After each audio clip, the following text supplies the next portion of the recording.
నవగ్రహ దోషాలను తొలగించే నవనారసింహులు. అహోబల క్షేత్రంలో నవనారసింహమై 9 మంది నరసింహులుగా ఉన్నాడు. అక్కడ నవనారసింహులని 9 మంది నరసింహ స్వరూపాలుగా ఉన్నారు అక్కడ స్వామి. ఎక్కడ? అహోబల క్షేత్రంలో. ఒకటి జ్వాలా నరసింహుడు, ఆయనే ఉగ్ర నరసింహ స్వరూపం. మొదటగా వచ్చిన తేజో స్వరూపం. హిరణ్యకశిపుని పొట్ట చీలుస్తున్న స్వరూపంలో ఉంటాడు. 2 అహోబల నరసింహ స్వరూపం. హిరణ్యకశిపుని సంహరించిన తర్వాత కూర్చున్న స్వరూపం. 3 మాలోల నరసింహుడు అంటారు. లక్ష్మీదేవి చెంచులక్ష్మిగా వస్తే ఆమెను స్వీకరించి ఎడమ తొడ మీద కూర్చోపెట్టుకుని ఉన్నటువంటి స్వరూపంగా కనిపిస్తాడు. 4 కారంజ నరసింహుడు అంటారు. ఆయన చెట్టు కింద ధ్యాన ముద్రలో మనకి దర్శనమిస్తాడు. 5వ నరసింహుడు పావన నరసింహుడు.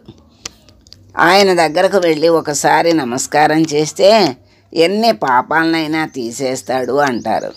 మంగళములను ఇస్తాడు. అందుకని ఆయనని పావన నరసింహుడు అని పిలుస్తారని చెప్పారు. 6 యోగ నరసింహుడు అంటారు. అయ్యప్ప స్వామి ఎలా కూర్చుంటారో అలా యోగ పట్టము కట్టుకుని యోగ ముద్రలో కూర్చుని ఉంటాడు స్వామి. ఇప్పటికీ అక్కడికి దేవతలు కూడా వచ్చి ధ్యానం చేస్తారు అని చెప్తారు.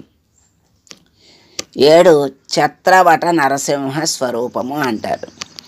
పెద్ద రావి చెట్టు కింద వీరాసనం వేసుకుని కూర్చుని ఉంటాడు స్వామి.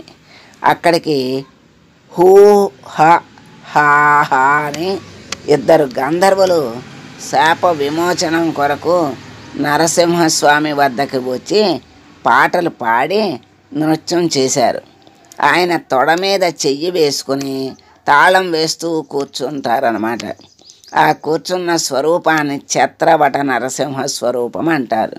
అక్కడికి వెళ్ళి కొంతమంది పెద్దలు సంగీతం పాడుతూ ఉంటారు. 8 భార్గవ నరసింహుడు అంటారు. పరశురాముడు నరసింహ దర్శనం చెయ్యాలని కోరుకుంటే అనుగ్రహించి దర్శనం ఇచ్చిన స్వరూపం అన్నమాట అది. దాన్ని భార్గవ నరసింహుడు అన్నారు.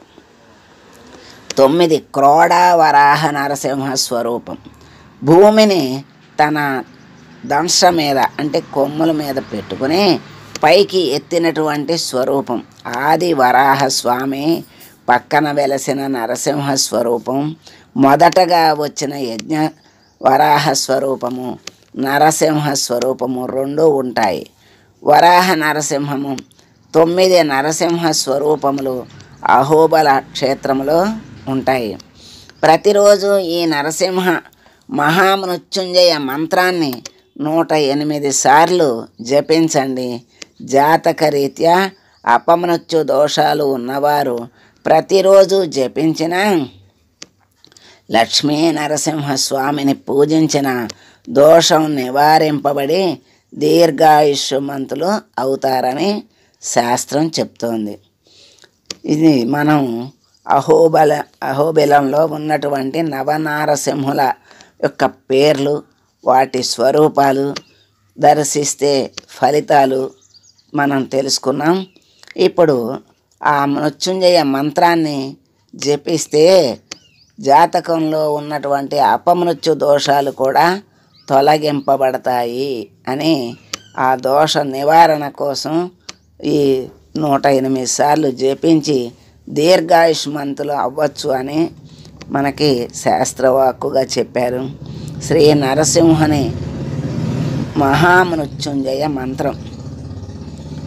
ఉగ్రం వీరం మహావిష్ణుం జ్వలంతం సర్వతోముఖం నృసింహం భీషణం భద్రం మృత్యోర్మృత్యుం నమామ్యహం. శ్రీ నరసింహస్వామి వారి మహామృత్యుంజయ మంత్రం మహామహిమాన్వితమైన మంత్రం. ప్రతిరోజు పఠించటం వలన అపమృత్యువు, అకాల మృత్యువు, అనుకోని ఆపదలు మన దరి చేరవు.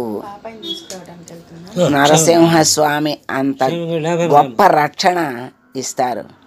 ఆ రోజు మృత్యువు కోరలలో చిక్కుకున్న ప్రహ్లాదుడిని రక్షించినట్లుగా మనల్ని కూడా రక్షిస్తారు. పిల్లల చేత ప్రతిరోజు చేయిస్తే వారికి ఆయుష్ చేకూరుతుంది. ఆదిశంకరులు చేసిన నృసింహ కరావలంబ స్తోత్రం కూడా విశేషమైన ఫలితాన్ని ఇస్తుంది. శ్రీ నృసింహ కరావలంబ స్తోత్రం, రుణ విమోచన నృసింహ స్తోత్రం, నృసింహ ద్వాదశ నామ స్తోత్రం కూడా పఠిస్తే మంచిదే. ప్రతిరోజు శ్రీ లక్ష్మీ నృసింహస్వామి వారిని స్మరించటం సకల శుభకరం. ఆదిశంకరులు మమదేహి కరావలంబం అని అంత అద్భుతమైన 2 స్తోత్రాలు ఇచ్చారు. అంటే వాటిని ప్రతిరోజు మనం అనుసంధానం చేసుకుంటే ఏ విధంగా ఆపదల నుంచి రక్షింపబడి స్వామి యొక్క కృపకి పాత్రులం అవుతామో మన ఊహకి కూడా అందదు. ఆదిశంకరులు అందించిన అటువంటి అద్భుతమైన మరియు శక్తివంతమైన స్తోత్రాల్లో ఒకటి ఈ శ్రీ లక్ష్మీ నృసింహ కరావలంబ స్తోత్రం. కనుక ఇవన్నీ చేయటం కష్టం అనుకుంటే ఈ చక్కని శ్లోకాన్ని, మహామృత్యుంజయ మంత్రాన్ని, మహిమాన్వితమైన మంత్రం, మరి అపమృత్యువుని, అకాల మృత్యువుని, మరి ఆపదల నుండి కూడా కాపాడేటువంటి ఈ మంత్రాన్ని చక్కగా అందరూ కూడా పఠించవచ్చు. పిల్లలతో కూడా చక్కగా చదివిస్తే పిల్లలు కూడా ఆయుష్మంతులై, జ్ఞానవంతులై, చక్కని ఆరోగ్యవంతులై కలకాలం చల్లగా ఉంటారు. కనుక ఉగ్రం వీరం మహావిష్ణుం జ్వలంతం సర్వతోముఖం నృసింహం భీషణం భద్రం మృత్యోర్మృత్యుం నమామ్యహం. జై నరసింహస్వామికి జై.